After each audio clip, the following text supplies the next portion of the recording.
সূরা মায়েদার ৭২ নম্বর আয়াতে আল্লাহ তাআলা বলেন, ইন্নাহু মান ইউশরিক বিল্লাহ, নিশ্চয় যে ব্যক্তি আল্লাহর সাথে শিরিক করে, শিরিকের গুনাহ করে, ফাকাদ হারামাল্লাহু আলাইহিল জান্নাহ, আল্লাহ ওই ব্যক্তির উপর জান্নাত হারাম করে দেয়। নাউযুবিল্লাহ।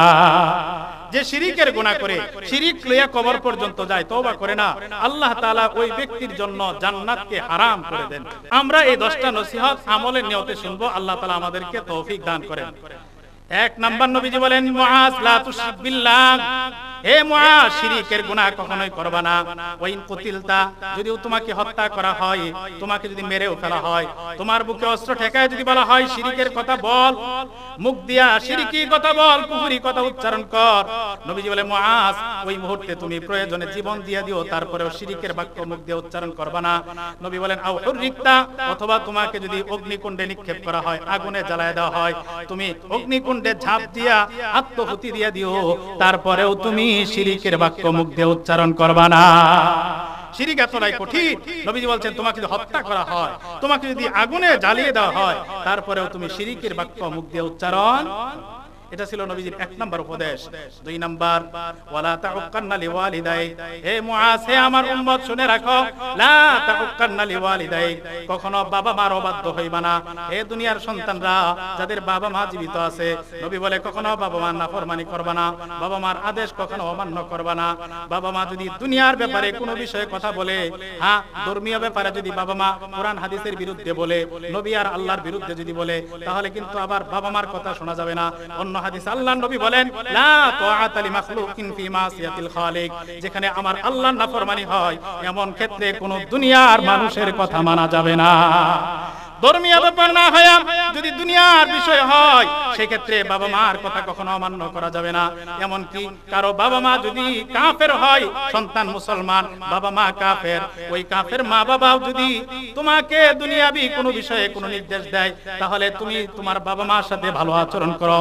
আল্লাহ বলে, ওয়াইন জাহাদাকা আলা আন তুশরিকা বি, যদি তোমার বাবা মা তোমাকে শিরিক করতে বলে, তাহলে করবা না। ফালা তুতিহুমা, কিন্তু দুনিয়ার বিষয়ে যদি কোনো নির্দেশ তোমার বাবা মা দেয়, সাহিবুহুমা ফিদ দুনিয়া মারুফা, দুনিয়ার ব্যাপারে তুমি তাদেরকে উত্তম সঙ্গ দাও, তাদের সাথে উত্তম আচরণ করো। যে হাদিস বলতেছিলাম, মুসনাদে আহমদের হাদিসে 10টা উপদেশের মধ্যে আল্লাহর নবী মুআজকে 2 নম্বরে বললেন, মুআজ বাবা মার নাফরমানি করবা না। ওয়াইন আমারাকা আন তাখরুজা মিন আহলিকা মালিকা, যদি তোমাকে তোমার বাবা মা তোমার গোটা সম্পদ থেকে বের হয়ে যাইতে বলে, তোমার পরিবার থেকে আলাদা হয়ে যাইতে বলে, সম্পদ থেকে যদি বঞ্চিত করে দেয়, তোমারকে ঘর থেকে যদি তোমার বাবা মা বের করে দেয়, নবীজি বলেন এমন অবস্থায়ও তুমি তোমার বাবা মার চোখে চোখ রেখে কথা বলবা না। বাবা মা যদি সবকিছু থেকে বঞ্চিত করে, তোমাকে যদি বাড়ি থেকে গাঁট করে ধাক্কা দিয়ে বের করে দেয়, তারপরেও বাবা মার সামনে চোখ তোলা যাবে। এই ছিল নবীজির 2 নম্বর উপদেশ। 3 নম্বর নবীজি বলেন, ওয়ালা তাতরুকান্না সালাতান মাকতুবাতান মুতাআম্মিদা, নবীজি বলে মুআজ ইচ্ছাকৃতভাবে এক ওয়াক্ত ফরজ নামাজ কোনদিন ছেড়ে দিবা না। বলেন ইচ্ছাকৃতভাবে, সবাই বলেন ইচ্ছাকৃতভাবে এক ওয়াক্ত ফরজ নামাজ কোনদিন ছেড়ে দিবা না। আমরা ছাড়বো? যদি ছেড়ে দেন তাহলে কি হবে? নবীজি বলেন, মান তারাকা সালাতান মাকতুবাতান মুতাআম্মিদা, নবীজি বলেন যে ব্যক্তি ইচ্ছাকৃত এক ওয়াক্ত ফরজ নামাজ ছেড়ে দেয়, ইচ্ছাকৃতভাবে দৈনিক 5 ওয়াক্ত নামাজের মধ্যে এক ওয়াক্ত যদি কেউ ছেড়ে দেয় জীবনে কোনদিন, বারিআত মিনহু জিম্মাতুল্লাহ, ওই ব্যক্তি থেকে আমার আল্লাহর জিম্মাদারি উঠে যায়। আল্লাহ তার জিম্মা ছেড়ে দেয়, আল্লাহ ছেড়ে দেয়, বান্দা যা তোর যা ইচ্ছা তা কর, তুই জাহান্নামে ডুব, তাতে আমার কিছু আসে যায়। নামাজ ছাড়া যাবে?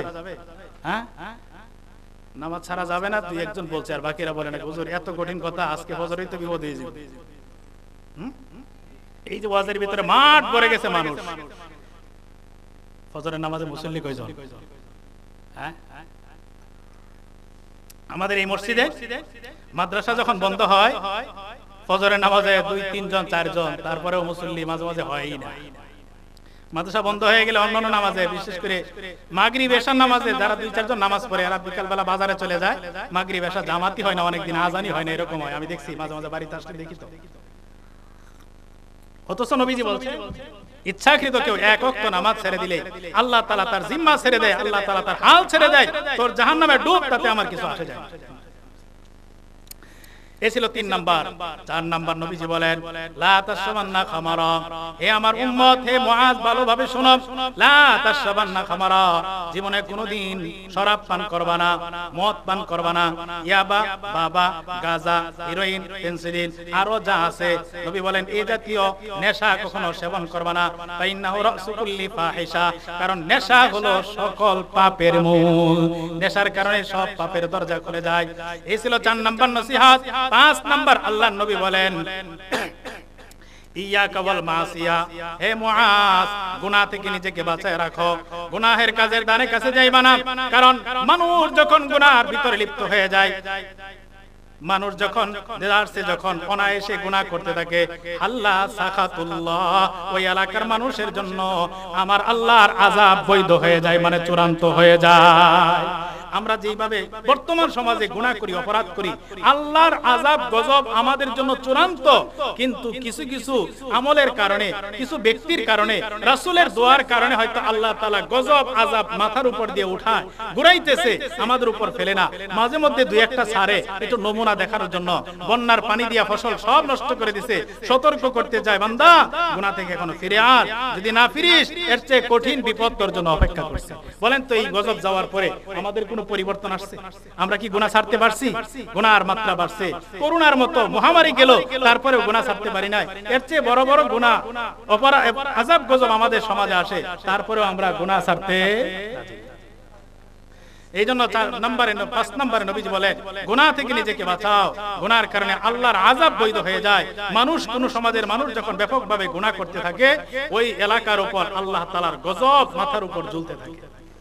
6 নাম্বার নবীজি বলেন ইয়াকা ওয়াল ফিরারা মিনাজ যাহাব ওয়া ইন হালাকান নাস, নবীজি বলেন হে আমার উম্মত, হক বাতিলের লড়াই যখন শুরু হয়ে যায়, জিহাদের ময়দানে যখন যুদ্ধ শুরু হয়ে যায়, যুদ্ধের ময়দান থেকে কখনো তুমি পলায়ন করবে না। ওয়া ইন হালাকান নাস, ওই ময়দানে সব মানুষও যদি মরে যায়, তারপরেও তুমি যুদ্ধের ময়দান থেকে কখনো জান বাঁচানোর জন্য পালায়া যাইবা না।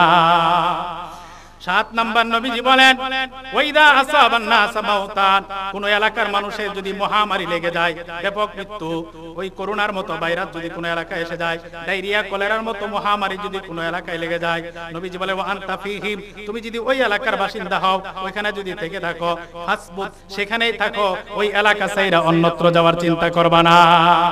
কোন এলাকায় মহামারী লাগলে তুমি ওই এলাকায় থাকো। তুমি মনে করো এখানে থাকলে আমার জানি কি হয়ে যায়, আমি চলে যাই, না, নবী বলছে এটা করবা না। তোমার তকদিরে যা ফয়সালা আল্লাহ তাই ফয়সালা করবেন। তোমার তকদিরে যদি লেখা থাকে তুমি করোনায় আক্রান্ত হইবা, তাহলে তুমি করোনা আক্রান্ত হবেই, তুমি জায়গায় তুমি আশ্রয় নাও না কেন। তোমার যদি মৃত্যু নির্ধারিত থাকে, তাহলে তুমি যেখানেই যাও না কেন সেখানেই মৃত্যু তোমাকে গ্রাস করবে, ঠিক কিনা বলেন? এই জন্য 7 নম্বরে নবীজি বলেন কোন এলাকায় যদি মহামারী লেগে যায়, আর তুমি যদি ওই এলাকার মানুষ হয়ে থাকো, বাসিন্দা হয়ে থাকো, তাহলে ওই এলাকায় থেকে যাও, ওই এলাকা ছেড়ে কখনো চলে যাওয়ার চিন্তা করবা না। 8 নাম্বার নবীজি বলেন আনফিক আলা ইয়ালিকা মিন তৌলিক, হে আমার উম্মত, তোমার সামর্থ্য অনুযায়ী পরিবারের সদস্যদের জন্য তুমি খরচ করতে থাকো। আল্লাহ তোমাকে সম্পদ দিয়েছে, সামর্থ্য অনুযায়ী তোমার পরিবারের জন্য খরচ করো, কৃপণতা করবা না। কারণ তোমার পরিবারের জন্য যা খরচ করো, তোমার স্ত্রীর পিছনে যা ব্যয় করো, তোমার সন্তানের জন্য যা ব্যয় করো, সেটাও তোমার আমল নামায় সদকার সওয়াব হয়ে যায়। এক হাদিসে আল্লাহর নবী বলেন হাত্তাল লুকমাতি তারফাউ ইলা ফি ইমরাতিক, হে দুনিয়ার স্বামী, তুমি ঘাম ঝরে উপার্জন করার পর ওই উপার্জিত টাকা দিয়া খাবার তৈরি করে এক লুকমা খাবার তুমি ভালোবাসা দিয়া মহব্বত কইরা তোমার স্ত্রীর মুখে যে উঠায়া দাও, এই যে মহব্বত আর ভালোবাসা দেখায়া স্ত্রীর মুখে এক লুকমা খাবার উঠায়া দিলা, এই এক লুকমা খাবার উঠায়া দাও, তোমার আমল নামায় একটা সদকার সওয়াব লেখা হয়ে যায়। তাহলে আমরা যে পরিবারের জন্য কাজকর্ম করি, এটা কি নিছক দুনিয়াবি কাজ না, এটাও আমাদের ইবাদত। বলেন এক হাদিসে আল্লাহর নবী বলেন মান তালাবাদ দুনিয়া হালালা, যে ব্যক্তি বৈধভাবে দুনিয়া অন্বেষণ করে, দুনিয়ার কাজকর্ম করে, বৈধ পদ্ধতিতে চাকরি করে, বৈধভাবে ব্যবসা চালায়, বৈধভাবে ক্ষেত খামারে কৃষক কাজ করে, যে কোনো পন্থায় বৈধভাবে যদি কেউ উপার্জন করে, 3টা উদ্দেশ্য নিয়ে, বলেন কয়টা উদ্দেশ্য? একটা হলো শর্ত, 3টা হলো উদ্দেশ্য। 1 নাম্বার শর্ত হলো আমার কর্মটা বৈধ হতে হবে, অবৈধ কোনো পদ্ধতি অবলম্বন করা যাবে না। আর 3টা শর্ত, 1 নাম্বার ইস্তিফাফান আনিল মাসআলাতি, আমি চাকরি করি, আমি ক্ষেত খামারে কাজ করি, আমি দোকানে ব্যবসা করি, উদ্দেশ্য হলো আমার যেন জীবিকার জন্য মানুষের দ্বারে দ্বারে হাত পাততে না হয়, ভিক্ষা থেকে বাঁচার জন্য আমি এই সমস্ত কর্ম করি। 2 নাম্বার তাওয়াসসুআন আলা ইয়ালিহি, আমার পরিবারের ভরণ পোষণ যোগান দেওয়ার আল্লাহ আমাকে দায়িত্ব দিয়েছে, সেই দায়িত্ব পালনের জন্য তাদের জীবিকার ভিতরে একটু সচ্ছলতা আনার জন্য আমি চাকরি করি, আমি ব্যবসা করি, আমি কৃষক ক্ষেত খামারে কাজ করি। 3 নাম্বার ওয়া তাআত্তুফান আলা জিওয়ারিহি, আমার আশপাশ যারা থাকে আমার প্রতিবেশী সময়ে যেন আমি তাদেরকে একটু সহযোগিতা করতে পারি। নবীজি বলেন এই একটা শর্ত পূরণ কইরা 3টা উদ্দেশ্য সামনে নিয়া দুনিয়ার যে কোনো পেশা যদি কেউ অবলম্বন করে, এই পেশা অবলম্বন করে চাকরি করে ক্ষেত খামার করে ব্যবসা বাণিজ্য করতে করতে এই বান্দা যদি দুনিয়া থেকে চলে যায়, মরণ পর্যন্ত ব্যবসা করে চলে যায়, মরার পরে হাসরের ময়দানে যেই দিন এই বান্দা আল্লাহর দরবারে দাঁড়াবে তার অবস্থাটা কেমন হবে? আল্লাহর নবী বলেন লাকিয়াল্লাহ ইয়াউমাল কিয়ামাতি ওয়া ওয়াজহুহু কাল কমারি লাইলাতাল বদরি, যেদিন আল্লাহর সাথে এই ব্যক্তি সাক্ষাৎ করবে সেই দিন তার চেহারাটা পূর্ণিমার রাতের চাঁদের মতো ঝলমল করতে থাকবে। তাহলে আবার বুঝে থাকলে বলেন দুনিয়ার ব্যবসা বাণিজ্য এটা কি দুনিয়ার কাজ না ইবাদত? চাকরি করা দুনিয়ার কাজ না ইবাদত? ক্ষেত খামারে কাজ করা এটা দুনিয়ার কাজ না ইবাদত? এই জন্য আল্লাহ সূরাতুজ জারিয়াতের 56 নম্বর আয়াতে বলেছেন ওয়া মা খালাকতুল জিন্না ওয়াল ইনসা ইল্লা লিয়াবুদুন, আমি দুনিয়ার জিন আর ইনসান এই দুই জাতিকে কেবল আমি আল্লাহর গোলামির জন্য বানাইছি। এদের কাজ হলো কেবল আল্লাহর ইবাদত করা, আমাদের আর আপনাদের কাজ কেবলমাত্র গোলামি করা, ইবাদত করা। তাহলে কেবলই যদি ইবাদত করাই দায়িত্ব হয় তাহলে সংসার কিভাবে চলবে? ক্ষেত খামার কে করবে? ব্যবসা কে করবে? চাকরি কে করবে? এই প্রশ্ন আসে কি আসে না? এই প্রশ্নের জবাব ওইটাই, আমার ব্যবসা যদি নবীর সুন্নত মোতাবেক চলে, আমার চাকরি যদি হালাল ভাবে নবীর সুন্নত মোতাবেক হয়, আমার কৃষি কাজ যদি আমার নবীর আদর্শ মতে হয়, তাহলে দুনিয়ার প্রত্যেকটা কাজ আমার একটা পাও উঠানো আর একটা পাও সামনে আগানো, এই প্রত্যেকটা কাজ আল্লাহর ইবাদত হয়ে যায়। তাহলে নবীজি 8 নম্বরে বলছিলেন আনফিক আলা ইয়ালিকা মিন তৌলিক, তোমার সামর্থ্য অনুযায়ী তোমার পরিবারের জন্য খরচ করো, কৃপণতা কইরো না। এই উপদেশটা 8 নম্বরে নবীজি বলেন। 9 নম্বর নবীজি বলেন ওয়ালা তারফা আনহুম আসাকা আদাবা, হে পরিবারের প্রধান, তোমার পরিবারের সদস্যদের উপর থেকে শাসনের লাঠি কখনো উঠায় দিবা না। পরিবারের ঘরের ভিতরে শাসনের লাঠি ঝুলায় রাখবা, তোমার সন্তান মন চাহি জিন্দেগি করার জন্য চিন্তা করতে না পারে, সন্তান ফজরের নামাজের যেন আর ঘুমায় থাকার চিন্তা করতে না পারে, ফজরের আজান হইলে সন্তান এবং তোমার বিবি যেন এই কথা বলতে বাধ্য হয়, সন্তানরা যেন একে অপরকে বলে এই ভাই উঠিস না কেন এখনো, ওই যে বাবা আইতেছে লাঠি দিব, চল মসজিদে যাই, এই কথা যেন বলতে পারে। এই জন্য শাসনের লাঠি ঘরে ঝুলায় রাখবা। কিন্তু মুসলমান আজকে বড় আফসোস দুঃখজনক বিষয় হলো আমি পরিবারের প্রধান, আমার বয় আমার সন্তান ঘুম থেকে উঠে মসজিদে যাবে দূরের কথা, আমি নরাধম, আমি হতভাগা, নিজেই ঘুমের মধ্যে বিভোর। ঠিক কিনা বলেন? এই জন্য নবীজি বললেন হে আমার উম্মত লা তারফা আনহুম আসাকা আদাবা, পরিবারের সদস্যদের উপর থেকে শাসনের লাঠি উঠায় নিবা না, নিজেকে গঠন করো, পরিবারকে গঠন করার জন্য শাসনের লাঠি ঘরের ভিতরে প্রস্তুত রাখো। 10 নম্বর নবীজি বলেন ওয়া আখিফুহুম ফিল্লাহ, পরিবারের সদস্যদেরকে আল্লাহর ব্যাপারে ভয় দেখাইতে থাকো, আল্লাহ আখিরাত জান্নাত জাহান্নামের ব্যাপারে ভয় দেখাইতে থাকো, তাকওয়ার সবক ঘরের ভিতরে চর্চা করতে থাকো, নবীর হাদিসের তালিম ঘরের ভিতরে চালু করে দাও। নিয়মিত যদি কোনো ঘরের ভিতরে কোরআনের তালিম হয়, নবীর হাদিসের তালিম হয়, তাহলে নিশ্চিত বলা যায় ওই পরিবারের সদস্যগুলো মুত্তাকি আল্লাহওয়ালা পরহেজগার হয়ে যাবে। এই 10টা উপদেশ মুআজ ইবনে জাবাল রাদিয়াল্লাহু তাআলা আনহুকে সামনে নিয়া আল্লাহর নবী বললেন। তোর মধ্যে 1 নম্বরে বললেন মুআজ জীবনেও শিরকের গুনাহ করবা না, জীবন চলে যায় অগ্নিকুণ্ডে ঝাঁপ দিতে হয় দিয়ে দিও, গলা কাটা যায় কাটা দিয়ে দিও, তারপরেও শিরকের গুনাহ করবা না। কেন? শিরক সবচেয়ে বড় জুলুম, শিরকের গুনাহ মাফ হয় না, শিরক করলে আমল বাতিল হয়ে যায়, শিরক যে করে তার জন্য জান্নাত হারাম হয়ে যায়। কতটা ভয়াবহ শিরিক বুঝতে পারলেন এতটুকু আলোচনা দ্বারা? আশা করি শিরিকের ভয়াবহতাটা আমাদের কাছে কিছুটা হলেও স্পষ্ট হয়ে গেছে, ঠিক কিনা বলেন? এবার আপনারা বলতে পারেন হুজুর আমরা তো শিরিক করি না, হিন্দুরা মূর্তির সামনে মাথা ঝুঁকায়, তারা না শিরিক করে, এই ওয়াজ তো আপনি মন্দিরে যায় করেন, আমাদের এখানে মাদ্রাসার মাঠে করার দরকার কি? এজন্য আমি আপনাদের চোখে আঙ্গুল দিয়ে দেখাই দিব এমন কিছু শিরিক আছে যার ভিতরে 5 ওয়াক্তের নামাজি নিয়মিত রোজাদার ব্যক্তিও লিপ্ত হয়ে আছে, এমন কিছু শিরিকের কথা বলবো। হ্যাঁ, আমাদের সমাজে প্রচলিত কিছু শিরিকের কথা শুনেন। এক নাম্বার শিরিক যেটা আমাদের সমাজে হয়, আমাদের এই অঞ্চলে মানুষের ভিতরেও আছে, সেটা হলো সিদ্দুর রিহাল ইলা আউলিয়া ইল্লাহি লিয়াতলুবা মিনহু শাই। কোন ওলি আল্লাহর মাজারে, কোন পীর সাহেবের দরবারে কোন কিছু চাওয়ার জন্য চলে যাওয়া, এটা হলো এক নম্বরের শিরিক। বলেন এই অপরাধটা আমাদের সমাজের মানুষ করে কি করে না? দেখবেন কোন ব্যক্তি বিয়ে করছে 10 বছর 12 বছর, সন্তান হয় না, নিরাশ হয়ে গেছে, সব ডাক্তারের চিকিৎসা যখন ফেল, বেচারা দুঃখ কষ্টে একবারে ভারাক্রান্ত। এমন সময় তার কোন এক দোস্ত এসে বলল, কি রে দোস্ত, কি ব্যাপার, মনটা খারাপ কেন? আরে ভাই বুঝিস না, জানিস না, 10 বছর ধরে বিয়ে করলাম, এখন পর্যন্ত সন্তানের মুখ দেখতে পাইলাম না। এবার দোস্ত বলে, দোস্ত আরে চিন্তার কোনো কারণ নাই, তুই কি জানিস না আমাদের একজন খাজা বাবা আছে, ওই যে চট্টগ্রামের ভান্ডার শরীফে যাইয়া কত মানুষ বাবার কাছে চাইয়া সন্তানের মালিক হয়ে গেছে, তুই কিসের চিন্তা করিস? আগামী অমুক মাসে আমাদের ভান্ডার শরীফে উরস আছে, চল আমাদের সাথে, আমরাও যাব, তুই সাথে যা, বাবার দরবারে যা, একটু বাবারে বল, দেখবে বাবার কাছে বললে 1 বছরের ভিতরেই তুইও বাবা হয়ে যাবে। এই পরামর্শ শুনিয়া 10 বছর নিঃসন্তান মানুষ মনের ভিতরে কত কষ্ট। এই দুস্থের কথা শুই না, একটু আশার আলো দেখলো, এবার খালি দিন গুনতেছে, আরে কবে অমুক মাস আসবে, ভান্ডার শরীফের উরস কবে শুরু হবে, মদনপুরের উরস কবে শুরু হবে, গন্তে গন্তে একদিন যখন দিন আইসা গেল, সবার সাথে তাল মিলাইয়া ভান্ডার শরীফে চলে গেল। এই ভান্ডার শরীফে কবরের পাশে যায়, যখনই বলল বাবা দে দে, বাবা আমার সন্তান দে, এই কথা বলার সঙ্গে সঙ্গে তার ঈমানটা চলে যায় আবু জেহেল আর সে এক কাতারে দাঁড়ায়া গেল। নাউজুবিল্লাহ। এই জাতীয় অপরাধ আমাদের সমাজে আছে না নাই? বাবার কাছে কিছু চাওয়ার জন্য যায়, আর কিছু ভালো মানুষ আছে আমাদের সমাজে, তারা কিছু চাওয়ার জন্য যায় না, বাবার নামে মান্যত করে, আছে না নাই? মান্যত করে না?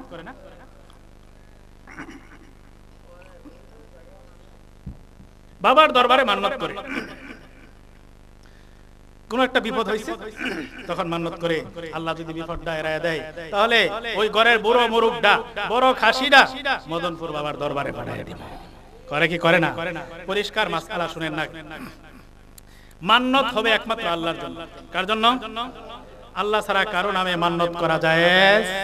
আল্লাহ ছাড়া অন্য কারো নামে যদি মান্যত করে তাহলে এটা শিরিক। দ্বিতীয়ত, যেই জিনিসটা মান্যত করলেন, যেই খাসিটা মান্যত করলেন যেটা বাবার দরবারে দিবেন, যেই মুরুকটা মান্যত করলেন বাবার দরবারে দিবেন, এই খাসিটা, এই মুরুকটা 70 বার কোরআন খতম করে জবাই করলে এটা খাওয়া হারাম। বুঝে আসছে মান্যতের? এই জন্য মাজারে যাইতে আমরা নিষেধ করি কেন? হুজুর আমরা একটু দেখতে যাই, দেখতে যাই যে সিন্নিটা খান, ওখানে যে গরুটা দিছে মান্যতের গরু, এটা হালাল না হারাম? আপনি তো গু খাই আইলেন। কি খাই আইলেন? একেবারে খাঁটি বাংলা বললাম আর কি। আমি তো দেশের মানুষ না, আমি তো ভাষা বুঝি এলাকার। যাই হোক, তো মান্যত করা যাবে না। এই যে জাহিলি যুগের মূর্তি পূজকরা, আমাদের প্রতিবেশী ভারতের হিন্দুরা, এরা যেমন মূর্তির কাছে চায়, আমাদের দেশের মানুষেরা মাজারের কাছে যায়। ওদের মাঝে আর এদের মাঝে পার্থক্য কই? ওদেরটা তো একটা মনের ভূতটা বা একটা মাটির একটা আকৃতি সামনে দাঁড়ায় রয়েছে, এর কাছে যাইছে। আপনি যার কাছে যাইছেন ও তো গইলা মাটি হয়ে গেছে, ঠিক কিনা বলেন? ওই পিশাব তো মাটি হয়ে গেছে, তার কোনো অস্তিত্ব নাই, তার কাছে আপনি চাইতেছেন, আপনি তো হিন্দুর চাইতেও খারাপ। এজন্য কোন পীরের দরবারে কিছু চাইতে যাবেন না, শিরিক হয়ে যাবে, ঈমান হারে চিরতরে জাহান্নামী হয়ে যাবে। আল্লাহ বলেন ওয়ায়াবুদুনা, সূরা ইউনূসের 18 নম্বর আয়াতে আল্লাহ তাআলা বলেন ওয়ায়াবুদুনা মিন দুনিল্লাহ মা লা ইয়াদুররুহুম ওয়া লা ইয়ানফাউহুম, তারা আল্লাহকে ছেড়ে দিয়ে এমন এমন বস্তুর পূজা করে যে বস্তুগুলো লা ইয়াদুররুহুম, তাদের কোনো উপকার করতে পারে না, ওয়া লা ইয়ানফাউহুম, তাদের কোনো ওয়া লা ইয়াদুররুহুম, কোনো ক্ষতিও করতে পারে না, ওয়া লা ইয়ানফাউহুম, কোনো উপকারও করতে পারে না।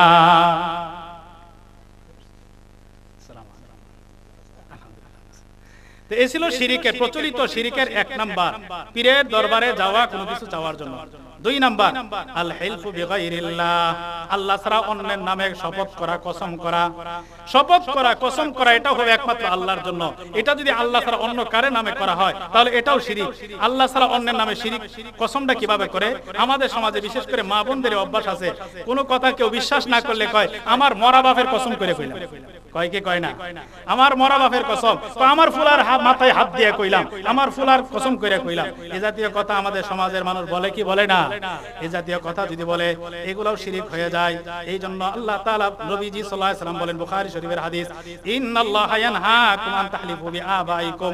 রাসূলুল্লাহ সাল্লাল্লাহু আলাইহি ওয়াসাল্লাম বলেন, আল্লাহ তাআলা তোমাদেরকে নিষেধ করেছেন আন তাহলিফু বিআবাইকুম, বাপ দাদার নামে কসম করতে। বলেন কিসের নামে? বাপ দাদার নাম নিয়া মরা বাপের কসম, জিন্দা বাপের কসম, পীর বাবার কসম, খাজা বাবার কসম, ওই আব্দুল কাদের জিলানী, গাউসুল আজমের কসম, এই জাতীয় শব্দে কসম করতে আমার আল্লাহ নিষেধ করেছে। নবীজি বলেন, ফামান কানা হালিফান, কেউ যদি কসম করতে চায়, ফালইয়াহলিফ বিল্লাহ, সেজন্য একমাত্র আল্লাহর নামে কসম করে। কসম করলে কার নামে হবে বলেন? আল্লাহর জন্য জায়েজ, অন্য বস্তু নিয়ে কসম করা কোরআনে আছে, কিন্তু মাখলুকের জন্য আল্লাহ ছাড়া কারো নামে কসম করা জায়েজ নাই। যদি কেউ করে তাহলে সে শিরকে আকবার, বড় শিরকের ভিতর লিপ্ত হয়ে গেল। মনে আছে তো শিরক কয় প্রকার? 2 প্রকার মনে আছে? এই হলো 3 নাম্বার কথা। যে 2 নাম্বার কথা, আল্লাহ ছাড়া কারো নামে কসম করা যাবে না। 3 নাম্বার শিরক তালিকুত তামিমাতি ওয়ার রুকা। তালিকুত তামিমা, কুরআন হাদিস ছাড়া কোনো তন্ত্র মন্ত্রের তাবিজ ব্যবহার করা, এগুলো সমাজে আছে না নাই? কোরআন দিয়া হুজুর চিকিৎসা দেয়, কোরআনের আয়াত অথবা হাদিস দিয়া দেয়, সহি কোন দোয়া দিয়া দেয়, এটা জায়েজ। কিন্তু এছাড়া তন্ত্র মন্ত্র আবল তাবল দিয়া যদি কেউ তাবিজ বানাইয়া গলায় ঝোলায়, হাতের ঝোলায়, তাহলে শিরক। আল্লাহ রাসূলুল্লাহ সাল্লাল্লাহু আলাইহি ওয়াসাল্লাম, মান আল্লাকা তামিমাতান ফাকাদ আশরাকা, যে ব্যক্তি তন্ত্র মন্ত্রের তাবিজ ব্যবহার করে ঝোলায়, সেই ব্যক্তি আশরাকা, শিরকের গুনাহ করলো। এইজন্য তন্ত্র মন্ত্রের তাবিজ ব্যবহার করা যাবে না। আমাদের সমাজে মানুষ করে কি করে না বলেন? গারো বেড়ায় তাবিজ দেয়, হিন্দু বেড়ায় তাবিজ দেয়, মুচি বেড়া তাবিজ দেয়, দেয় কি দেয় না? ওই বেড়া কি কোরআন মানে? ও কি কোরআন পড়তে জানে? ও কি দিয়া দিবে? ও তো তন্ত্র মন্ত্রই দিবে, ঠিক কিনা বলেন? এই জন্য এই জাতীয় তান্ত্রিক কবিরাজি, এই জাতীয় তান্ত্রিক তাবিজ কবজ ব্যবহার করা শিরক। এগুলোর কাছে যাবেন না। তাবিজের প্রয়োজন হলে হক্কানি উলামায়ে কেরামের কাছে যাবেন, হুজুরের কাছে যাবেন, এরকম হক্কানি আলেমদের কাছ থেকে আপনি পরামর্শ নেবেন, তাবিজ নেবেন, জারফুক নেবেন। তন্ত্রের তাবিজের পিছনে পড়বেন না। আল্লাহ আমাদেরকে বোঝার তৌফিক দান করেন। তো তন্ত্র মন্ত্রের তাবিজ ব্যবহার করা যেমন নাজায়েজ, তন্ত্র মন্ত্র দিয়া জারফুক করাও নাজায়েজ, এটাও শিরক। মন্ত্র দিয়া জারফুক করে না? প্যারালাইসিস রোগীর কলতা কি কয় আমাদের দেশে? তো প্যারালাইসিস রোগীরা ঝাড়ফুঁক করে। আপনারা মুরব্বীরা তো ভালো দেখছেন, আমি একবার দেখছিলাম এক এলাকায় যাইয়া দৃশ্যটা, আর এমনি মুরব্বীদের মুখে শুনছি কি নানা রকমের গান গায়, নাচে, ঢোল বাইরায়, আর কি বকাবদ্ধ কইরা কে বলে ঝাড়ফুঁক করে। এই জাতীয় ঝাড়ফুঁক এগুলো শিরক, এগুলো করা যাবে না। বুঝে আসছে? কোরআন হাদিস দিয়া জারফুক জায়েজ আছে। বুখারী শরীফের হাদিসে প্রমাণ। হাদিসটার নাম হাদিসে লাদিক। সাহাবায়ে কেরামের এক জামাত কোন এলাকায় গেছে, যাওয়ার পরে তাদের খাদ্য সামগ্রী শেষ হয়ে গেছে। পাশে যে এলাকা ছিল ও মুসলিম, ওদের কাছে যায় বলছে, ভাই আমরা মুসাফির মানুষ, এই এলাকায় এসে খাদ্য শেষ, বিপদে পড়ে গেছি, আমাদের একটু মেহমানদারি করো তোমরা। তারা কোনো পাত্তাই দিল না, তারা দিল ধুরু ধুরু করে। এখন না খেয়ে সাহাবায়ে কেরাম কোন রকম রাত্রে পড়ে আছে। ঘটনাক্রমে ওই পাশের এলাকার যারা তারা এদিছিল মেহমানদারি করে নাই, ওই এলাকার যে সর্দার নেতা তাকে বিচ্ছু বা সাপে কামড় দিছে। এখন তাদের এলাকার যত উজা, যত কবিরাজ সব চিকিৎসা করে ফেল, কোন চিকিৎসা কাজে আসতেছে না। নিরুপায় হয়ে একজন বলল, আরে ওই যে মুসাফির লোকগুলা যে আমাদের পাশে এলাকায় যে থাকতেছে, এদের মাঝে কোনো চিকিৎসক আছে কিনা যায় দেখো। একজন মেয়েকে পাঠাইলো, মেয়ে আয়েশা জিজ্ঞাসা করলো, ভাই আপনাদের মাঝে কোনো কবিরাজ আছে সাপে কাটা রোগী ঝাড়তে পারে? একজন সাহাবী দাঁড়ায় গেলেন, হ্যাঁ আমি পারি। অন্য সাহাবীরা সবাই তাকায় রয়েছে, তোর বাপ দাদা 14 গোষ্ঠী দেখলাম না কেউ কবিরাজি করতে, তুই আবার সাপে কাটা বোঝা হইলে কবে? তো আমি পারি, শর্ত হইলো তোরা তো আমাদেরকে খাইতে দেশ নাই, না খেয়ে পড়ে আসি, বিনামূল্যে তোদের চিকিৎসা চলবে না, এক পাল ছাগল দিতে হবে। ঠিক আছে, যা লাগে সব দিমো, আগে চিকিৎসা করে সর্দাররে আগে সুস্থ করো। সাহাবী চলে গেলেন মহিলার সাথে, যাইয়া ওখানে কি যেন পয়রা ফু দিল, সাথে সাথে রোগী উঠা দাঁড়ায় গেল, সুস্থ হয়ে গেল। বলে সুবহানাল্লাহ। তো 30টা ছাগল একটা পাল লই আসে আইসা বসছে, চিকিৎসা করে 30টা ছাগল লই আইসা বসছে। এদের কাছে আসলে কিরে তুই তো জীবনে দেখলাম না কবিরাজি করতে, তাহলে কবিরাজি কই শিখলে? পরে তোরা শুনিস নাই? নবীজি বলছে ফাতিহাতুল কিতাব শিফাকুল লিকুল্লি দা, সূরা ফাতিহা আলহামদু সূরা সব রোগের ঔষধ। আমি আলহামদু সূরা 7 বার পড়ে ফু দিছি, আল্লাহ ভালো করে দিছে। এবার সাহাবায়ে কেরাম মধ্যে কয়, তুই কোরআন বেচ্চা 30টা ছাগল আনছস, এটা খাওয়া যাইবো কি যাইবো না? কিছু খাইছে আর বাকিরা খায় নাই, না এটা কোরআন বেচ্চা আনছে, এটা খাওয়া যাইতো না। তো যারা খাবার খাইছে বাকি গোশত সাথে রইছে, সফর শেষ করে মদিনায় গেছে, নবীর কাছে যাওয়ার পরে তখন যারা খায় না এরা আগে যায় বিচার দিয়ে দিছে, রাসূল এক কোরআন বিচ্ছা ছাগল আনছে, এরপর এরা খাইছে, এটা কি ঠিক করছে? রাসূল কয় কোনো সমস্যা নাই, ওই গোশত থাকলে আমারও দাও। নবী কইছে গেলে লুবে না, যেন সন্দেহ দূর হয়ে যায় যে এটা হালালান তৈবা। এজন্য কোরআন দিয়া হাদিস দিয়া তাবিজ দেওয়া যায়, ওই তাবিজ দিয়া টাকা নেওয়াও যায়, হাদিস প্রমাণ করে। সাহাবায়ে কেরাম, আপনারা তো হুজুরের কাছে তাবিজ আনলে স্বেচ্ছা হয়ে যায় 20-50 টাকা 100 টাকা, এর বেশি তো দেন না, কিন্তু সাহাবায়ে কেরাম এক ফু দিয়া ছাগল আনছে কয়টা? 30টা। দাম কত হইব চিন্তা করছেন? এর দ্বারা প্রমাণ হয় তাবিজ কবজ নিলে 2-4 টাকা দিয়ে চলবে না, বেশি বেশি দিতে হইব। হাদিয়া বাড়াই দিবেন হুজুরের সামনে তো ইনশাআল্লাহ। আল্লাহ তাআলা তৌফিক দান করেন। তো কোন কথা থেকে গেলাম? জারফুক, তন্ত্র মন্ত্রে জারফুক করা যাবে না, তন্ত্র মন্ত্রে তাবিজ ব্যবহার করা যাবে না। যদি করে তাহলে শিরিক হয়ে যাবে, ঈমান চলে যাবে। আল্লাহ তাআলা বুঝার তৌফিক দান করেন।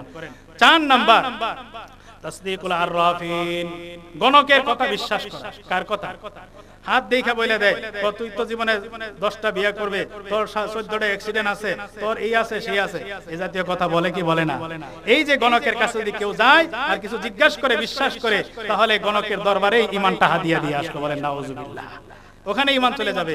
ক্বালা রাসূলুল্লাহ সাল্লাল্লাহু আলাইহি ওয়াসাল্লাম, মান আতা আররাফান ফাসাআলাহু আন শাইইন, নবীজি বলেন কোন ব্যক্তি যদি গণকের কাছে যায়, সাআলাহু আন শাইইন, গণকের কাছে কোনো কথা জিজ্ঞাসা করে, আর ওই গণকের কথা যদি মেনে নেয়, বিশ্বাস করে জিজ্ঞাসা করার পর, লাম তুকবাল্লাহু সালাতু 40 লাইলা, এই ব্যক্তির 40 রাত পর্যন্ত কোনো নামাজ কবুল হবে না।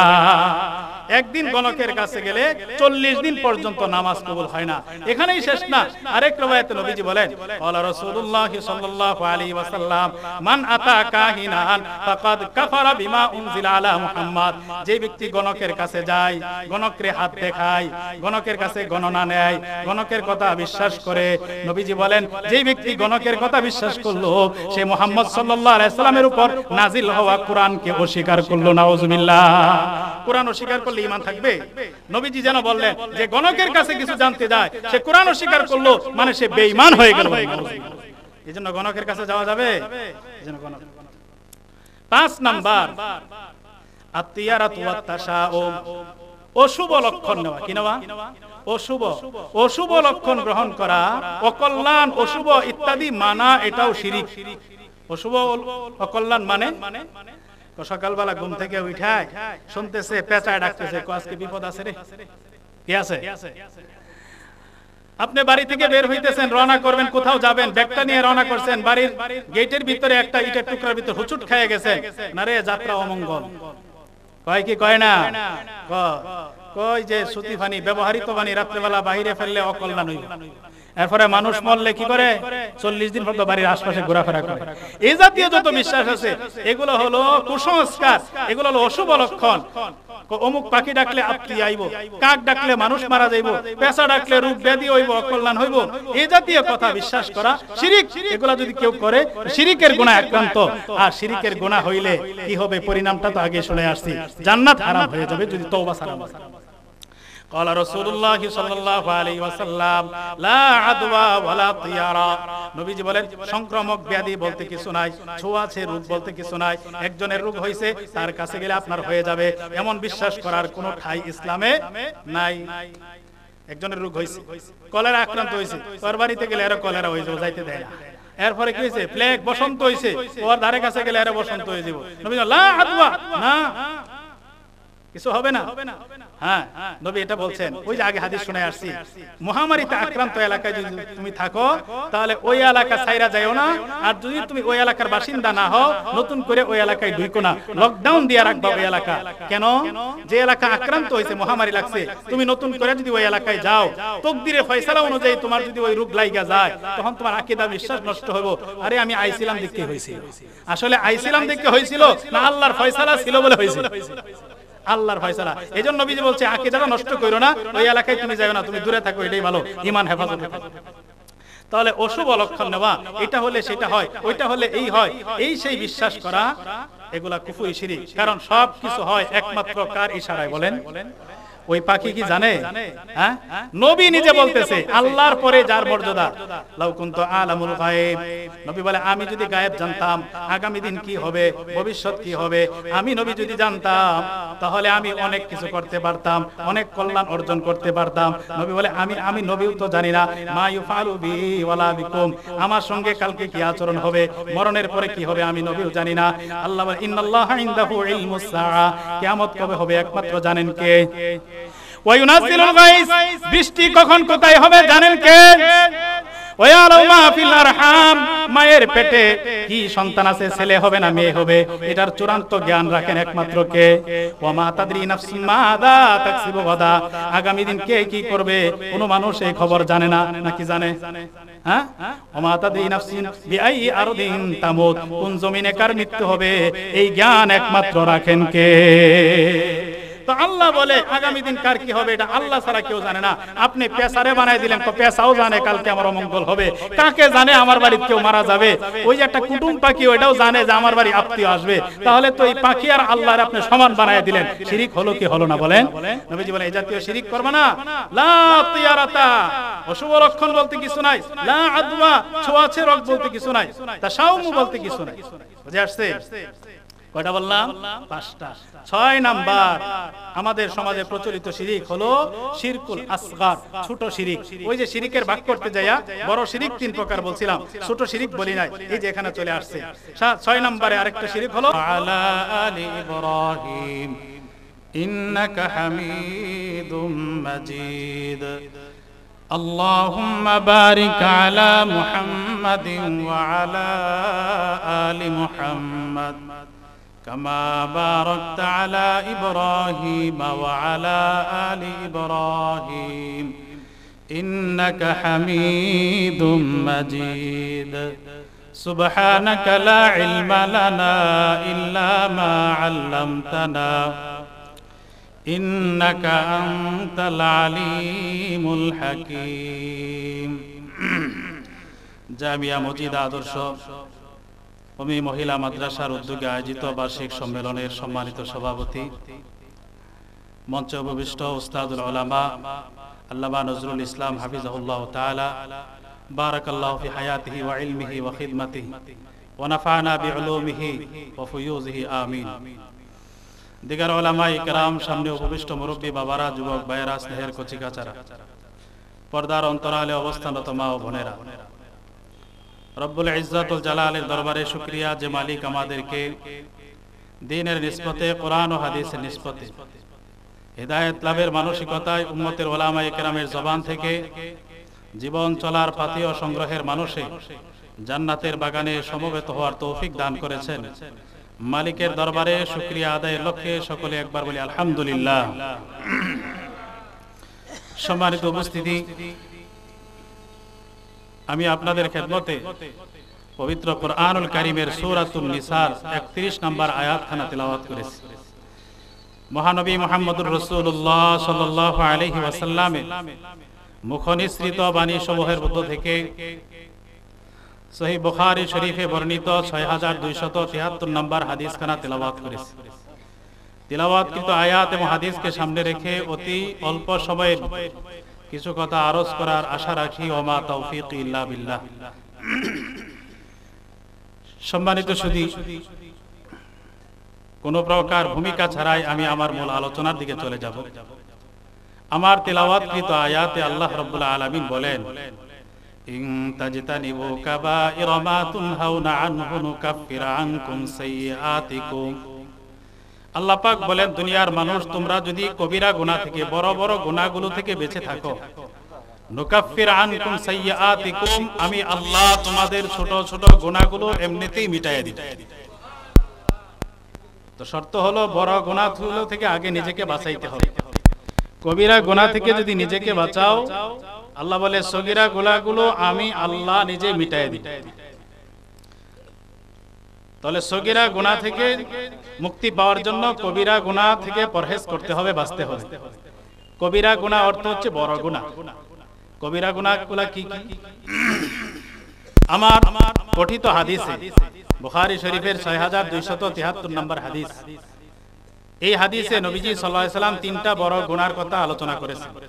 এছাড়াও বিভিন্ন হাদিসে আরো অনেক কবিরা গুনার কথা আছে, সবগুলা তো আর বলা সম্ভব না।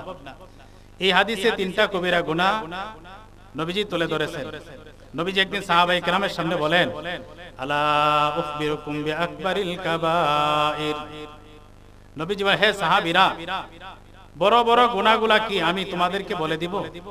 ক্বালু বালা ইয়া রাসূলুল্লাহ। সাহাবায়ে কেরাম বললেন, হ্যাঁ নবী, বড় গুনাহগুলো আমাদেরকে বলে দেন। এবার নবীজি বলতে শুরু করলেন, এক নাম্বার আল ইশরাকু বিল্লাহ।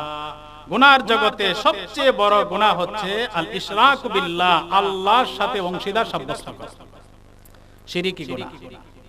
দুই নাম্বার নবীজি বলেন হুকুকুল ওয়ালিদাইন, পিতামাতার নাফরমানি করা, অবাধ্য হওয়া কবিরা গুনার জগতে দুই নাম্বার সিরিয়াল। এই দুইটা গুনার কথা বলার পর হাদিসের রাবি সাহাবী বলেন, কানা মুত্তাকিয়ান ফাজালাসা। নবীজি হেলান দিয়ে বসেছিলেন। দুইটা গুনার কথা বলার পর ফাজালাসা, নবী সোজা হয়ে বসে গেলেন। বসার পর বলতেছে, আলা কাউলুজ জুর, হে সাহাবীরা, তিন নম্বরে সবচেয়ে বড় গুনাহ মিথ্যা কথা বলা। অথচ মিথ্যা বলা যে বড় গুনাহ এটা আমরা কল্পনাও করি না। নবী এটা শুধু একবার বলে নাই, সাহাবী বলেন ফামাযা লা ইউকাররিরুহা। নবী এই কথা বারবার বলতেছেন, মিথ্যা কথা বলা, মিথ্যা কথা বলা, কাউলুজ জুর, শাহাদাতুজ জুর, কাউলুজ জুর, শাহাদাতুজ জুর, বারবার নবীজি বলতেছেন। সাহাবী বলেন, আমরা মনে মনে বলতেছিলাম লাইতাহু সাকাতা, আরে নবীর তো কষ্ট হইতেছে, নবী যদি মুখ বন্ধ করতো তাহলে ভালো হতো। এত পরিমাণ বলতেছে। শিরিক করা বড় গুনাহ, স্বাভাবিক বলছেন। পিতামাতার নাফরমানি করা বড় গুনাহ, স্বাভাবিকভাবে বলছেন। মিথ্যা কথা বলা বড় গুনাহ, এটা বলার সময় নবীজি হেলান ছাইড়া দিয়ে সোজা হয়ে গেছে। অথচ এটা আমাদের সমাজে সবচেয়ে হালকা গুনাহ মনে হয়। তো এই হাদিসে আমরা বড় তিনটা গুনার কথা জানতে পারলাম। এক নম্বরে পাইলাম শিরিকের গুনাহ। শিরিক মানে কি? শিরিক কাকে বলে? শিরিক শব্দের অর্থ হলো অংশীদার, ভাগীদার। তো আল্লাহ তাআলা আমাদের স্রষ্টা, গোটা জগতের স্রষ্টা। আল্লাহ এক জাত। এই আল্লাহর জাতের মধ্যে, সত্তার মধ্যে অন্য কাউকে অংশীদার বানানো, যে আল্লাহ একজন না আরো আছে। যেমন ইহুদিরা মনে করে আল্লাহর সাথে আরেকজন আছে, আল্লাহর পুত্র, বলে নাউজুবিল্লাহ। হযরত উযাইর আলাইহিস সালামকে তারা আল্লাহর পুত্র বলে দাবি করে। নাসারা তথা খ্রিস্টানরা দাবি করে আল্লাহ তিনজন, আল্লাহ, তার স্ত্রী, তার সন্তান, অর্থাৎ হযরত মারিয়ামকে আল্লাহর স্ত্রী বলে, ঈসা আলাইহিস সালামকে বলে আল্লাহর ছেলে। আল্লাহ, স্ত্রী, ছেলে, তিনজন খোদা, বলে নাউজুবিল্লাহ। এটাকে বলা হয় আল্লাহর জাতের মধ্যে শরীক। আরেকটা হচ্ছে আল্লাহর গুণের মধ্যে শরীক করা। আল্লাহ তাআলার গুণবাচক নাম আছে 99টা। ইন্না লিল্লাহি তাআলা 99 ইসমা। হাদিসে নবীজি বলেন আল্লাহ তাআলা 99টা নাম রয়েছে। এই যে গুণবাচক নাম, যেমন রহমান, রহিম, রাজ্জাক, গফফার, সত্তার, কাহ্হার, এগুলো আল্লাহ তাআলার গুণ, গুণবাচক নাম। এই যে আল্লাহ তাআলার গুণ, বৈশিষ্ট্যগুলো, এই গুণের মধ্যেও যদি কাউকে শরীক করি, আল্লাহ রাজ্জাক, রিজিক দাতা, আমি যদি বিশ্বাস করি না আল্লাহ ছাড়াও রিজিক দাতা আছে, তাহলে এটা আল্লাহর গুণের মধ্যে শরীক করা। এরকম আল্লাহর যত গুণ আছে, এই গুণের মধ্যে যদি কাউকে অংশীদার বানায়, তাহলে সেও শিরকে লিপ্ত হয়ে গেল। এই শিরিক প্রথমত দুই প্রকার। কয় প্রকার বলেন? শিরকুল আকবার, বড় শিরিক। আরেকটা হচ্ছে শিরকুল আসগার, ছোট শিরিক। বড় শিরিক আবার তিন ভাবে হয়। একটা হলো শিরকে ইতিকাদি, বিশ্বাসগত শিরিক, আল্লাহর সাথে আরো কেউ আল্লাহ আছে এটা বিশ্বাস করা। দুই নাম্বার শিরকে কওলি, কথার শিরিক, আল্লাহ তাআলার যে কোনো গুণের ক্ষেত্রে এই মুখ দিয়া বইলা কাউকে অংশীদার বানায়া দেওয়া। যেমন হাদিসে আছে, বুখারী মুসলিমের riwayat, জাহিলি যুগের মানুষ বৃষ্টি হইলে বলতো মুতিরনা বিনাউই কাজা, অমুক তারকা আমাদেরকে বৃষ্টি দিছে, এটা বলতো। তো আমরাও তো এরকম অনেক কথা বলি, অমুকে দিছে, অমুকের কারণে হইছে, তমুকের কারণে হইছে। এটা যদি সত্যি ওই বস্তুর উপর আস্থা নিয়া বলে, তাহলে এটাও শিরিক। তিন নাম্বার শিরকে ফি'লি, কার্যত শিরিক। আপনি আল্লাহ ছাড়া কারো সামনে যদি এই মাথাটাকে ঝুঁকায়া দেন, মাথাটাকে নত করে দেন, কোন পীরের সামনে, কোন মাজারের সামনে কোন মানুষ যদি মাথা নত করে, তাহলে তার এই কাজটা শিরকি কাজ। এটা বড় শিরিকের 3 নাম্বার প্রকার। এই হলো বড় শিরিক 3 প্রকার। আর ছোট শিরিক সম্পর্কে ইনশাআল্লাহ সামনে আসবো, সেটা বলবো। ছোট শিরিকের অনেক শাখা আছে, যেগুলো আমরাও অহরহ করি, নিজেরাও কল্পনা করি না যে শিরিকের ভিতরে লিপ্ত আছে। শিরিক কতটা ভয়াবহ অন্যায়, কত ভয়াবহ মারাত্মক অপরাধ, এই সম্পর্কে কয়েকটা কথা শুনে। এক নাম্বার, শিরিক সবচেয়ে বড় জুলুম। বলেন শিরিক সবচেয়ে বড়। সূরা লুকমানের 13 নম্বর আয়াতে আল্লাহ তাআলা বলেন, ওয়া ইয ক্বালা লুকমানু লিবনিহি ওয়া হুয়া ইয়াইযু ইয়া বুনাইয়া লা তুশরিক বিল্লাহ। আল্লাহ পাক তার নবীকে বলেন, নবী স্মরণ করেন ওই সময়ের কথা।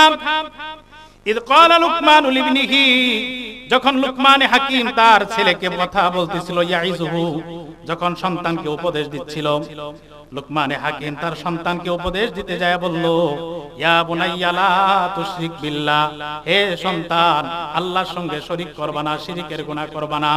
ইন্নাশ শিরকা লা যুলমুন আযীম, নিশ্চয় শিরক মহা অন্যায়, বিরাট বড় জুলুম। এই আয়াত দ্বারা প্রমাণ হয় শিরক সবচেয়ে বড় জুলুম। এক।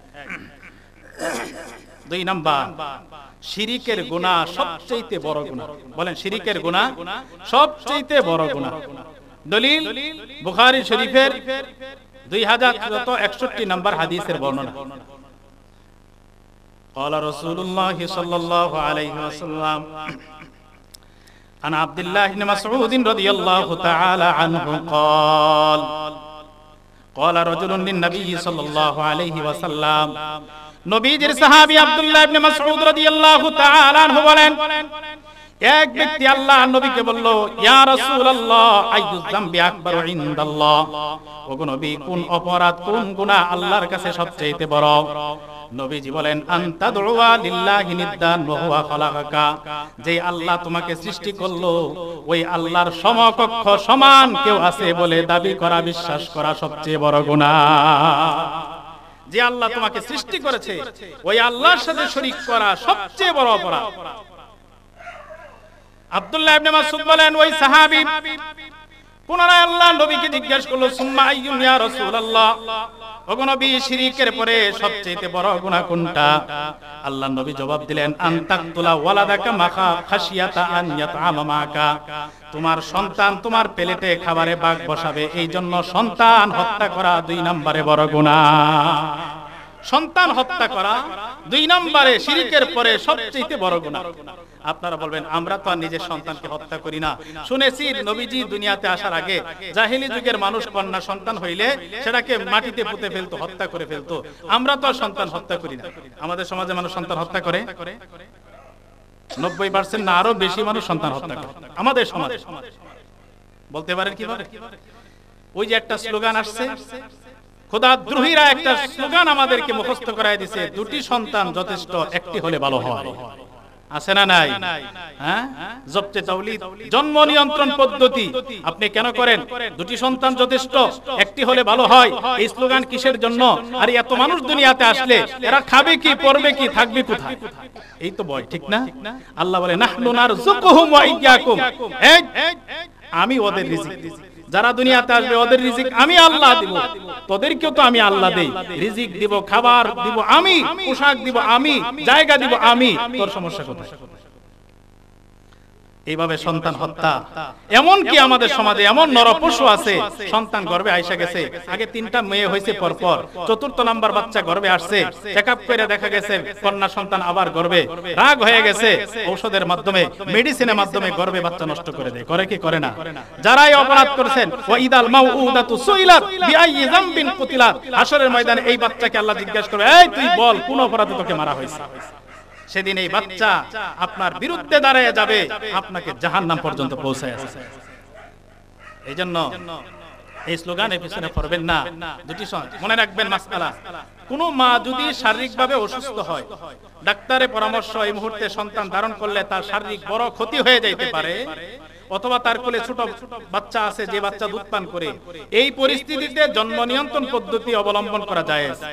আর যদি সম্পূর্ণ সুস্থ, বাচ্চা নিতে কোনো বাধা নাই, শুধু এটাই বাধা খাবে কি পড়বে কি, এই চিন্তায় যদি সন্তান নেওয়া কেউ বন্ধ করে দেয়, তাহলে সে সন্তান হত্যার অপরাধী হয়ে যাবে। এজন্য সাবধান।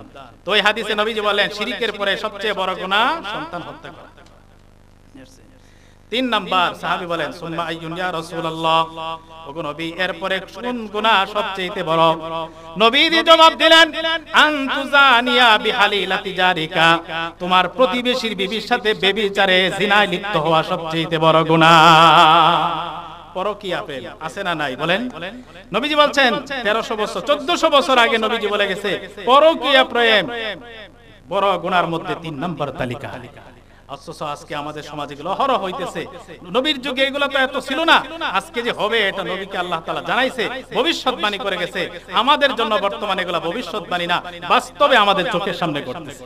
ঘটতেছে কি ঘটতে না বলেন?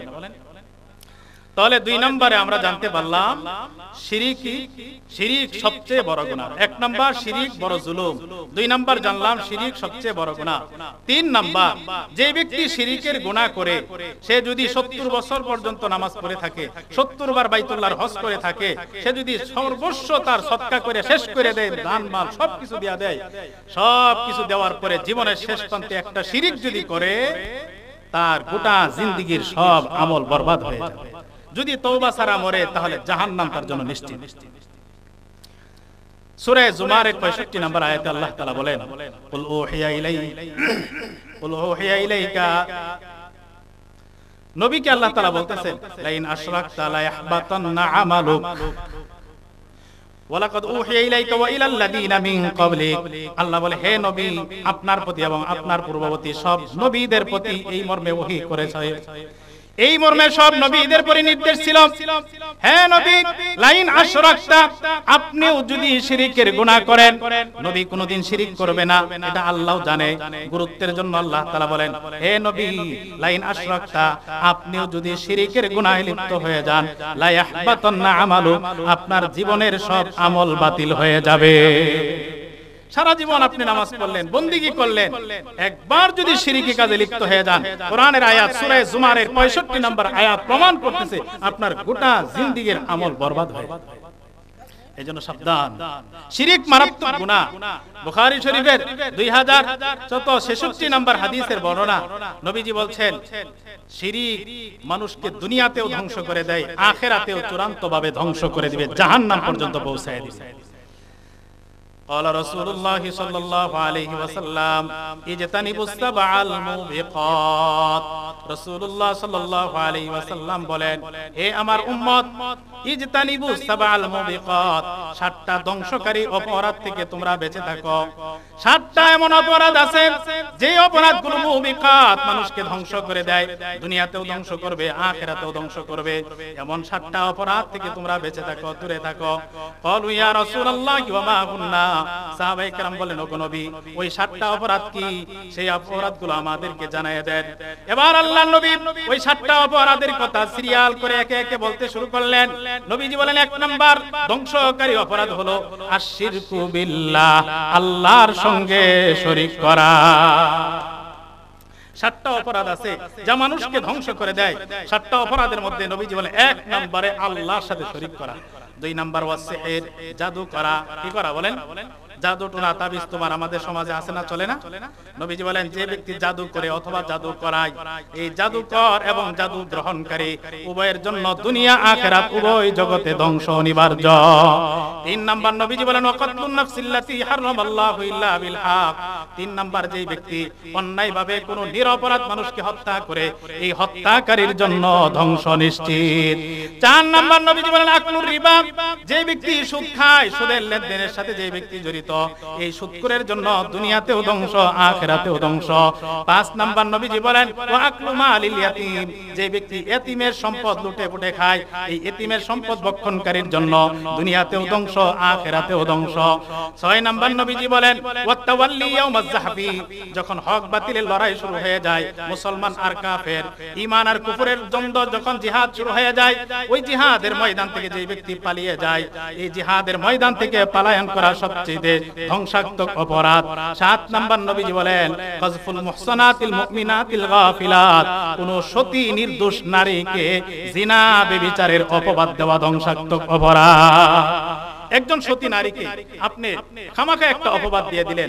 মনে করেন আপনার গ্রামে একজন সুন্দরী মেয়ে আছে, আপনার ছেলের জন্য বিয়ের প্রস্তাব দিলেন, আপনার ছেলের কাছে বিয়ে দিতে রাজি হইল না, আপনার মনের ভিতরে বড় জিদ, বড় কষ্ট, দেখি তোরে দেখা ছাড়বো। 2 দিন পরেই দেখেন আপনার এলাকায় রাস্তা দিয়ে 2 জন অপরিচিত লোক হাঁটতেছে। জিজ্ঞাসা করলেন, ভাই আপনাদেরকে চিনলাম না, কারা আপনারা? বলল যে আমরা তো অমুক এলাকা থেকে আসছি, আপনাদের গ্রামে যে অমুক সাহেবের একটা মেয়ে আছে, তার বিয়ের একটা আলোচনা চলতেছে, তাই আসছি এলাকায়। আচ্ছা ভাই, ওই মেয়েটা কেমন? এখন আপনার মনে তো জ্বালা, আমার ছেলের কাছে দিছিস না, দেখাইয়া দিব।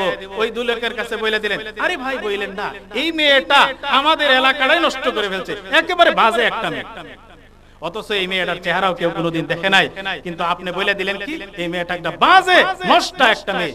এই যে একটা সতী নারীকে একটা কলঙ্ক লাগাই দিলেন, অপবাদ দিলেন, এটা কত বড় অপরাধ। নবী বলে তোমাকে দুনিয়াতেও এই অপরাধে ধ্বংস করবে, আখিরাতেও তোমাকে ধ্বংস করে ছাড়বে। সূরা নূরের ভিতরে আল্লাহ তাআলা বলছে, ওয়াল্লাযীনা ইয়ারমুনাল মুহসানাত সুম্মা লাম ইয়াতু বিআরবাআতি শুহাদা। আল্লাহ তাআলা বলেন যে ব্যক্তি কোন সতী নারীকে ব্যভিচারের অপবাদ দেয়, অপরাধ দেওয়ার পর প্রত্যক্ষদর্শী 4 জন সাক্ষী দিয়া যদি প্রমাণ করতে না পারে, ফাজিলিদুহুম সামানিনা জালদা, এই ব্যক্তিকে জনসম্মুখে দাঁড় করাইয়া 80টা দুররা মারো, বাকি জীবনে আর কোনোদিন যেন মানুষের ইজ্জত নিয়ে সিনিমিনি না খেলে। কোন মানুষকে যদি অপবাদ দেয়, আপনি যদি দাবি করেন হ্যাঁ অমুকের বউ দেখছি, অমুকের মেয়ে দেখছি আকাম করছে, তাহলে সচক্ষে দেখছে এমন 4 জন সাক্ষী দিয়ে প্রমাণ করতে হবে। যদি না পারেন, কোরআনের আইন আপনাকে জনসম্মুখে দাঁড় করাইয়া 80টা দুররা মারতে হবে, কারণ আপনি মানুষের ইজ্জত নষ্ট করছেন। মানুষের ইজ্জতের আল্লাহর কাছে অনেক দাম, মানুষের ইজ্জত চাইলে আপনি নষ্ট করবেন, এই সুযোগ কাউকে দেওয়া হয় না। তাহলে এই হাদিস দ্বারা জানতে পারলাম 7টা ধ্বংসাত্মক অপরাধ। তার মধ্যে 1 নম্বরে নবীজি বলেন আশ-শিরকু বিল্লাহ ওয়া আল-ইশরাকু বিল্লাহ, আল্লাহর সাথে শরীক করা, শিরকের গুনাহ সবচেয়ে মারাত্মক, যেটা মানুষকে দুনিয়াতেও ধ্বংস করে দেয়, আখিরাতেও ধ্বংস। 3 নাম্বার, 4 নাম্বার গেল। 5 নাম্বার, শিরকের গুনাহ কোনোদিন ক্ষমা হয় না। বলেন, শিরকের গুনাহ কোনোদিন দুনিয়াতে মরার আগে যদি তওবা করে তাহলেই মাফ হবে, মরার পরে শিরকের গুনাহ মাফের কোনো সুযোগ নাই। আমাদের নবী কেন, আদম থেকে নিয়ে মুহাম্মদ সাল্লাল্লাহু আলাইহি ওয়াসাল্লাম পর্যন্ত সব নবীরা মিলেও যদি সুপারিশ করে, শিরকের গুনাহ হাসরের ময়দানে আল্লাহ মাফ করবে না। দলিল সূরা নিসার 116 নম্বর আয়াতে আল্লাহ তাআলা বলেন, ইন্নাল্লাহা লা ইয়াগফিরু আন ইউশরাকা বিহি, নিশ্চয় যদি আল্লাহর সাথে কেউ শরীক করে, শিরকের গুনাহ আমার আল্লাহ মাফ করবে না। ওয়া ইয়াগফিরু মা দুনা যালিকা লিমান ইয়াশা, শিরক ব্যতীত যত অপরাধ আছে আল্লাহ কারো বেলায় চাইলে সেগুলো ক্ষমা করে দিবেন। আল্লাহ যদি কারো বেলায় চায় গুনাহ মাফ করে দিবে, কিন্তু আল্লাহ জানায় দিয়েছে লা ইয়াগফিরু আন ইউশরাকা বিহি, শিরকের গুনাহ যদি কেউ করে আল্লাহ কোশ্চিন কালেও মাফ করবে। তবে দুনিয়াতে যদি মরার আগে তওবা করতে পারে তাহলে খুশনসিব। শিরক নিয়ে যদি কেউ মারা যায়, এই গুনাহ মাফের কোনো সুযোগ নাই। আরেকটা চমৎকার হাদিস শুনেন, লম্বা হাদিস, হাদিসে কুদসি, আন আনাস ইবনে মালিক রাদিয়াল্লাহু তাআলা আনহু আনিন নবী সাল্লাল্লাহু আলাইহি ওয়াসাল্লাম قال قال الله تعالى, নবীজির সাহাবী আনাস ইবনে মালিক রাদিয়াল্লাহু তাআলা আনহু নবীজি থেকে, নবীজি আল্লাহ রাব্বুল ইজ্জত ওয়াল জালাল থেকে বর্ণনা করেন, আল্লাহ তাআলা বলেন, ইবনা আদম, হে আদম সন্তান, হে দুনিয়ার মানুষ, ইন্নাকা মা দাউতানি ওয়া রাজাউতানি, তুমি আমাকে যত ডাকো আর আমার কাছে তুমি যত না আশা করো, আল্লাহ বলেন গাফারতু লাকা আলা মা কানা ফিক, বান্দা তুমি যত আশা করবা, যতবার আশা নিয়ে আমাকে ডাকবা, তোমার অপরাধ যতই থাকুক না কেন, গাফারতু লাকা, আমি আল্লাহ তোমার সকল অপরাধ ক্ষমা করে দিব। ওয়ালা উবালি, তোমার সব অপরাধ ক্ষমা করতে আমি আল্লাহ কারো পরোয়া করি না। এরপরে আল্লাহ বলেন, ইবনা আদম, হে আদম সন্তান, লাউ বালাগাত যুনুবুকা আনানাস সামা, তোমার অপরাধ, তোমার গুনাহ যদি আসমানের মেঘমালা পর্যন্ত, ছাদ পর্যন্ত লেগে যায়, এত পরিমাণ গুনাহ হয়ে গেছে, গুনাহ করতে করতে আসমানের ছাদ পর্যন্ত গুনাহর স্তূপ হয়ে গেছে। আল্লাহ বলেন সুম্মাস্তাগফারতানি, এত বিশাল গুনাহর পাহাড় নিয়া বান্দা যদি একবার দিলটা আমার দিকে ঘুরায়া বলো আস্তাগফিরুল্লাহ, ওগো আল্লাহ আমি অপরাধ করে ফেলেছি, আপনার কাছে ক্ষমা চাই, আল্লাহ বলে একবার যদি আস্তাগফিরুল্লাহ বলো, গাফারতু লাকা, আমি তোমার জীবনের সব গুনাহ মাফ করে দিব। ওয়ালা উবালি, হে বান্দা আমি তোমাকে মাফ করতে আমি কারো পরোয়া করি না। পরোয়া করি না মানে বুঝেন? পরোয়া করি না মানে হলো আমার বান্দা আমি মাফ করব, তোদের কি? পরোয়া করি না অর্থ বুঝেন? আমার বান্দা আমি মাফ করব, তোদের কি? আল্লাহ বলেন, হে মাখলুকরা, তোদের কি? আমার বান্দা আমি মাফ করব, আমার কাছে অপরাধ করছে, আমার কাছে মাফ চাইছে, আমি মাফ করে দিব। তিন নম্বরে আল্লাহ তাআলা বলেন ইবনা আদম, হে আদম সন্তান, লাউ আতাইতানি বিকুরাবিল আরদি খাতায়া, হে আদম সন্তান, হে আমার বান্দা বান্দি, গোটা জমিন ভর্তি পরিমাণ অপরাধ আর গুনাহ নিয়ে যদি তুমি আমার কাছে আসো, লা তুশরিক বি শাইআ, শর্ত হলো শিরকের গুনাহ যদি না থাকে, আমি আল্লাহ তোমার আমলনামাটা দেখব, আমি তাকায় যদি দেখি তোমার জীবনে শুধু গুনাহ আর গুনাহ, তোমার জীবনে শুধু অপরাধ আর অপরাধ, কিন্তু আমি আল্লাহ দেখি যদি তোমার জীবনের ভিতরে সব ধরনের গুনাহ আছে কিন্তু শিরকের গুনাহ তোমার আমলনামার ভিতরে নাই, আল্লাহ তাআলা বলেন শিরক মুক্ত হইয়া যত গুনাহ নিয়ে তুমি আমার কাছে আসো, লা আতাইতুকা বিকুরাবিল আরদি মাগফিরা, আমি আল্লাহ ওই গুনাহ সম পরিমাণ জমিন ভর্তি পরিমাণ ক্ষমা নিয়ে তোমার কাছে হাজির হয়ে যাব। তাহলে এই হাদিসে নবীজি তিনবার বললেন গুনাহ করছো মাফ চাও আমি মাফ করে দিব, গুনাহ করছো জমিন ভর্তি পরিমাণ মাফ চাও আমি ক্ষমা করে দিব, গুনাহ হয়ে গেছে আসমান পর্যন্ত স্তূপ মাফ চাও মাফ করে দিব, শর্ত লাগাই দিয়েছে লা তুশরিক বি শাইআ, যদি আমার সাথে শিরক না করে থাকে, কারণ শিরক যদি করে শিরকের গুনাহ আমার আল্লাহ কোনোদিন মাফ করবে না। দুই নম্বর আরেকটা হাদিস শুনেন, খুবই চমৎকার হাদিস। قال رسول الله صلى الله عليه وسلم تعرض الأعمال في كل يوم خميس واثنين, নবীজি বলেন প্রত্যেক সোমবার এবং বৃহস্পতিবার, বলেন কোন দিন? সোমবার এবং বৃহস্পতিবার, বলেন প্রতি সোমবার এবং বৃহস্পতিবার, প্রতি সোমবার এবং বৃহস্পতিবার বান্দা বান্দির আমল, আমার আপনার আমলগুলো আল্লাহর সামনে পেশ করা হয়। প্রতি সোমবার আমার আপনার আমল আল্লাহর দরবারে পেশ করা হয়, প্রতি বৃহস্পতিবার আমার আপনার আমল আল্লাহর দরবারে পেশ করা হয়। করার পরে কি হয়? ফায়াগফিরুল্লাহু আযজা ওয়া জাল্লা লিকুল্লি ইমরিইন লা ইউশরিকু বিল্লাহি শাইআ, যে সকল মানুষেরা আল্লাহর সাথে শরীক করে না, শিরকের গুনাহ করে না, এমন সব মানুষদেরকে প্রতি সোমবার বৃহস্পতিবারে আমার আল্লাহ ক্ষমা করে দেয়। সোমবার বৃহস্পতিবারে আল্লাহ তাআলা ক্ষমার ঘোষণা দেয়, শর্ত হলো শিরকের গুনাহ থাকতে পারবে না। এরপর নবী আরো বলেন ইল্লামরা আনকানা বাইনাহু ওয়া বাইনা আখিহি শাহনা, তবে আরেক শ্রেণীর মানুষকে আল্লাহ এই দিন মাফ করে না, যে ব্যক্তি তার আরেক ভাইয়ের সাথে হিংসা বিদ্বেষ আছে, শত্রুতা আছে, তারা দুই ভাই পরস্পরে আপোষ করার আগ পর্যন্ত আমার আল্লাহ এদেরকে ক্ষমা করে না। সোমবার বৃহস্পতিবারে আল্লাহ তাআলা মাফ করে। এই হাদিসে পাইলাম দুই শ্রেণীকে মাফ করবে না, যাদের আমলনামায় শিরকের গুনাহ আছে এদেরকে আমার আল্লাহ মাফ করবে না, যারা অন্য ভাইয়ের সাথে শত্রুতা বিদ্বেষ আছে, হিংসা আছে, এদেরকে আমার আল্লাহ সোমবার এবং বৃহস্পতিবারে মাফ করবে। তাহলে সূরা নিসার আয়াত আর এই দুই হাদিস দ্বারা আমরা জানতে পারলাম শিরকের গুনাহ কখনো ক্ষমা হয় না। বলেন শিরকের গুনাহ কখনো ক্ষমা হয় না। 5 নাম্বার, শিরক যে ব্যক্তি করে তার জন্য জান্নাত হারাম হয়ে যাবে, বলেন নাউযুবিল্লাহ। সূরা মায়েদার 72 নম্বর আয়াতে আল্লাহ তাআলা বলেন ইন্নাহু মান ইউশরিক বিল্লাহ, নিশ্চয় যে ব্যক্তি আল্লাহর সাথে শিরক করে, শিরকের গুনাহ করে, ফাকাদ হারামাল্লাহু আলাইহিল জান্নাহ, আল্লাহ ওই ব্যক্তির উপর জান্নাত হারাম করে দেয়। নাউযুবিল্লাহ। যে শিরকের গুনাহ করে, শিরক লইয়া কবর পর্যন্ত যায়, তওবা করে না, আল্লাহ তাআলা ওই ব্যক্তির জন্য জান্নাতকে হারাম করে দেন। কত মারাত্মক গুনাহ, চিন্তা করছেন? তো এক নম্বরে জানলাম শিরক সবচেয়ে বড় জুলুম, দুই নম্বরে জানলাম শিরক সবচেয়ে বড় গুনাহ, তিন নম্বর জানলাম শিরক যে করে তার সকল আমল বাতিল হয়ে যায়, চার নম্বরে জানলাম শিরক মানুষকে দুনিয়াতেও ধ্বংস করে আখিরাতে ধ্বংস করে, পাঁচ নম্বরে জানলাম শিরকের গুনাহ কখনো মাফ হয় না, ছয় নম্বরে জানতে পারলাম শিরক নিয়ে যে ব্যক্তি মারা যায় তার জন্য জান্নাত হারাম হয়ে যায়। এতগুলো অপরাধ ভয়াবহতার কারণেই নবীজি সাল্লাল্লাহু আলাইহি সাল্লাম শিরকের ব্যাপারে উম্মতকে চূড়ান্ত একটা নসিহত করে গেছে। নসিহতটা আপনাদেরকে শোনাবো। মুসনাদ আহমদ একটা হাদিসের কিতাব, এই কিতাবে হাদিসটা বর্ণিত হয়েছে। মিশকাতুল মাসাবির 61 নম্বরে এই হাদিসটা আনা হয়েছে। যে হাদিসটা সাহাবী হযরত মুআজ ইবনে জাবাল রাদিয়াল্লাহু তাআলা আনহু থেকে বর্ণিত। আন মুআজ ইবনে জাবাল রাদিয়াল্লাহু তাআলা আনহু قال আওসানি রাসূলুল্লাহ সাল্লাল্লাহু আলাইহি ওয়াসাল্লাম বিআশারি কালিমাত, নবীজির সাহাবী মুআজ ইবনে জাবাল রাদিয়াল্লাহু তাআলা আনহু বলেন রাসূলুল্লাহ সাল্লাল্লাহু আলাইহি ওয়াসাল্লাম আমাকে 10টা উপদেশ দিয়েছেন। বলেন কয়টা উপদেশ? সবাই আওয়াজ করে বলেন কয়টা উপদেশ? উপদেশগুলো শুনাইছে কানের মজা নেওয়ার জন্য না আমল করার জন্য? নবীর সাহাবী তার জীবনে বাস্তবে এই 10টা নসিহতকে আমল করেছেন। আপনারা কারা কারা আমল করতে রাজি? একটু হাত উঁচান।